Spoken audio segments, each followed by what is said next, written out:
Freeman chuckled. Not exactly. Smugglers are people who bring things in or out of the country illegally.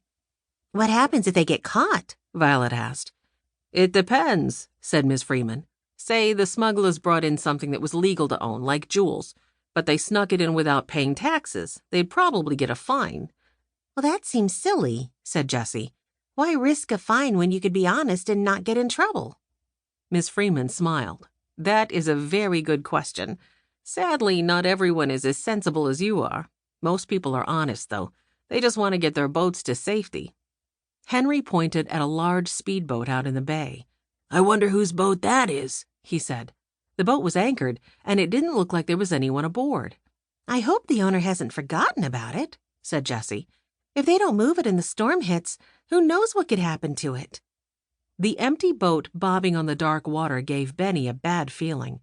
It reminded him of spooky stories he'd heard about ghost ships and pirates. He was happy when Miss Freeman changed the subject. I'd like to check in on my shop before the storm hits, Miss Freeman said. Would you all mind if we stopped by? The Aldens agreed, and they followed Miss Freeman into town. Along Main Street, they passed by empty gift shops and restaurants. Many were boarded up to protect against the upcoming storm. The Happy Bear ice cream shop was just off Main Street. Outside the shop, there was a tall statue of a bear standing up on its back legs. The bear was wearing blue overalls and holding an ice cream cone piled high with scoops. You didn't tell us you had an ice cream shop, said Benny. I love your statue, said Violet. It goes perfectly with the name of your shop. Why, thank you, said Miss Freeman. Bears became the symbol for our town a few years ago, and this fellow was made for my shop. I liked him so much I changed the shop's name to match. So it's a town mascot? Jessie asked. That's right, Miss Freeman said. The tourists like taking pictures with all the different bear statues around town. A man in front of the shop next door gave a snort. Maybe the storm will do everyone a favor and blow that one away. Why do you say that? Henry asked. The man stopped hammering and wiped his brow. He spoke with a strong Southern accent. I believe this should be a high-class town with high-class shops. People see that silly bear and silly name and think they can bring their drippity ice cream any place. He frowned at the children. Kids come into my shop and let it drip all over.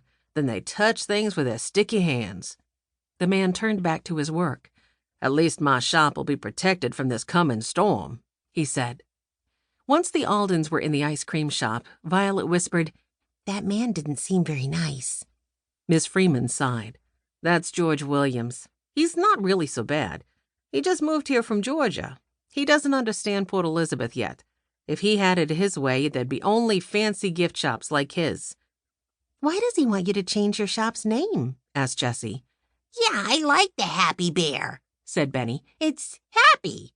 Miss Freeman gave a small smile. My shop used to be called Sailor's Delight Sweets and Treats. It went along with the name of the shop next door, the stylish Sailor Boutique. But a couple years ago, I decided to just sell ice cream and change the name. He's always trying to get me to go back to selling fancy candies and knickknacks. Well, I think ice cream is the perfect thing to sell, said Benny. Shoppers need energy. They can take a break with ice cream and have more energy to shop. I bet you're right, Miss Freeman said. How about some energy for you kids? Give your orders to Savannah. The young woman behind the counter had not looked up from her cell phone since the Aldens entered the shop. Miss Freeman sighed. Savannah! The young woman jumped and looked up. She had long brown hair and wore a purple shirt. Take the Aldens' order, please, Miss Freeman said. I'm going to check on the generator. As the woman rang them up, Violet said, I like your shirt. Purple is my favorite color. Your bracelets and earrings are nice, too. Are the red stones rubies and pearls? The young woman blushed. Oh, these? They aren't anything special, only stuff I put together. She turned away to scoop ice cream. Violet wanted to ask about her name tag, which said Sarah instead of Savannah, but it didn't seem like the woman wanted to talk. The children and grandfather sat at a table and ate their ice cream. Soon Miss Freeman joined them. Henry asked, Are you worried about the storm, Miss Freeman? Should we put up boards like the man next door? I've seen enough storms hit Port Elizabeth, Miss Freeman said. We'll survive one more. I'm only concerned about one thing.